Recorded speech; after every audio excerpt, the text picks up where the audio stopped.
यह कहानी उस रात की है जब मैं अपने गांव के पास एक सुनसान वीरान जगह पर पहुंचा, जहां एक पुरानी जर्जर हवेली खड़ी थी। उस हवेली के बारे में बहुत सी डरावनी कहानियां मशहूर थीं, पर मैं हमेशा से रहस्यों और अनदेखे रहस्यों में दिलचस्पी रखता था। इसलिए एक दिन निर्णय लिया कि मैं खुद जाकर देखूंगा कि उस हवेली में आखिर क्या है। रात का समय था, आसमान पर बादल छाए हुए थे और चंद्रमा अपनी तेज चमक हो चुका था।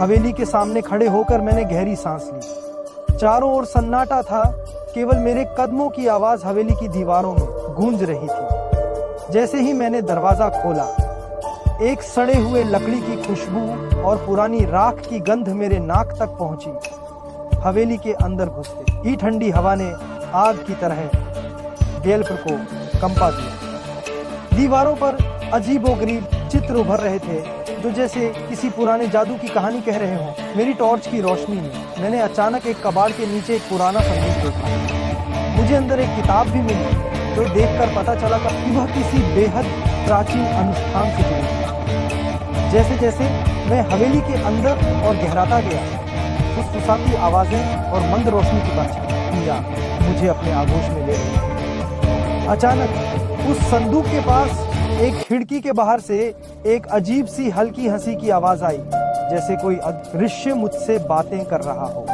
फिर अचानक मैंने एक वृद्धा को देखा। उसके चेहरे पर गहरे निशान थे, उसकी आंखें कहीं खोई सी लग रही थी और उसका शरीर धीरे धीरे हवा में तैर रहा था। उसने मुझसे कहा, तुम नहीं जाने वाले, इस रहस्य की कीमत बहुत भारी है।